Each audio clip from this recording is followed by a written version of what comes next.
करवा चौथ की कहानी। एक साहूकार था।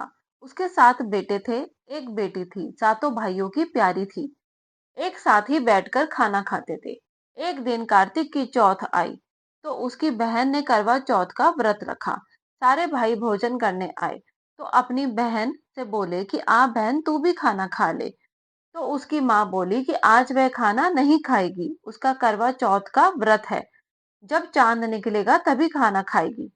तो उसके भाइयों ने छल कपट से जंगल में आग जला दी और छलनी में से चांद दिखा दिया। तो वह अपने भाभीियों से बोली कि चलो, चांद निकल आया है, अर्घ दे लो। तो उसकी भाभी बोली कि ये तो तेरा चांद निकला है, हमारा चांद तो रात को निकलेगा। पर उसने यह बात ना मानी और अपने भाइयों के कहने से चांद को अर्घ दे दिया और खाने बैठ गई।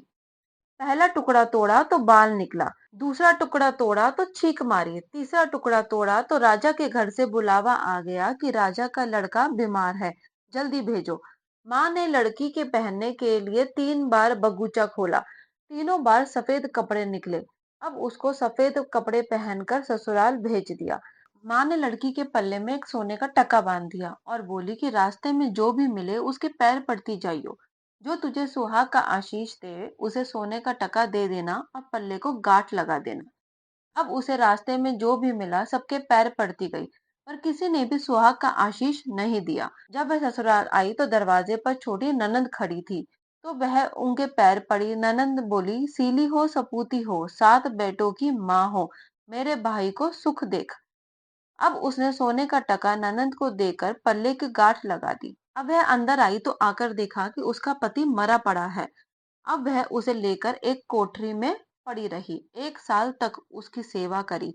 उसकी सास बांदनी के साथ कुछ बची कुची रोटी भेज देती।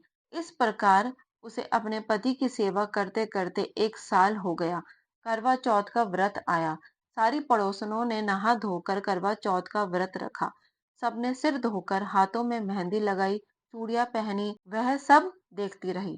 तो एक पड़ोसन बोली, तू भी करवा चौथ का व्रत कर ले। तो वह बोली, मैं कैसे करूं? तो वह बोली, चौथ माता की कृपा से सब ठीक हो जाएगा। उसके कहने से उसने भी व्रत रखा। थोड़ी देर के बाद करवे बेचने वाली आई। करवे लो रे करवे लो, भाइयों की प्यारी करवे लो। ए करवे वाली, मेरे को भी करवे दे जा। वह कहने लगी, मेरी दूसरी बहन आएगी, वो तेरे को करवे देगी। दूसरी आई, करवे लो रे करवे लो, भाइयों की प्यारी करवे लो। ए करवे वाली, मेरे को भी करवे दे जा। तो वह बोली, मेरी तीसरी बहन आएगी, वो तेरे को करवे देगी। इस प्रकार 5 बहनें आकर चली गईं, पर किसी ने भी करवे नहीं दिए। फिर छठी बहन आई और बोली, सातवीं बहन आएगी, वह तुझे करवे देगी, तू सारे रास्ते में कांटे बिखेर कर रख देना। जब वह खूब चिल्लाती हुई आएगी तो उसके पैर में कांटा चुभ जाएगा। तब तू सुई लेकर बैठ जाना और उसका पैर पकड़कर मत छोड़ना और उसके पैर का कांटा निकाल देना, तो वह तेरे को आशीर्वाद देगी। भाई जियो साई जियो। जब वह तुझे आशीर्वाद देगी तो तुम उससे करवे मांग लेना और वह तुझे करवे देकर जाएगी। फिर तू उचमन करना, जिससे तेरा पति अच्छा हो जाएगा। अब उसने वैसा ही किया।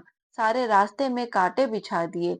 जब वह करवे लेकर आई, खूब चिल्लाती हुई आई, तो उसके पैर पर कांटा चुभ गया। उसने उसका पैर पकड़ लिया और छोड़ा नहीं और उसका कांटा निकाल दिया। तो उसने आशीर्वाद दिया। तब उसने उसके पैर पकड़ लिए और बोली, जब तूने मुझे आशीर्वाद दिया है तो करवे भी देकर जाएगी। और वह बोली कि तूने तो मुझे ठग लिया। यह कहकर उसने करवे दे दिए। अब करवे लेकर उसने उचमन की तैयारी की, व्रत रखा।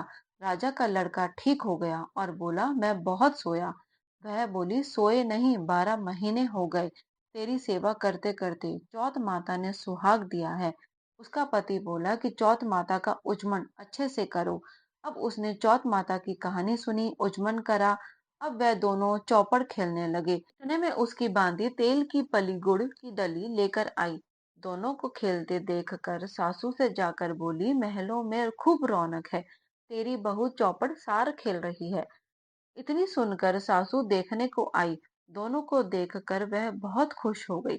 बहू ने सासू के पैर दबाए और सासू बोली, बहू सच सच बता, तूने क्या किया? उसने सारा हाल अपनी सासू को बताया तो राजा ने सारे शहर में ढिंढोरा पिटवाया कि अपने पति की जीवन सुरक्षा के लिए सब बहनें करवा चौथ का व्रत रखें, पहले करवे को अपने पीहर में जाकर उजमन करें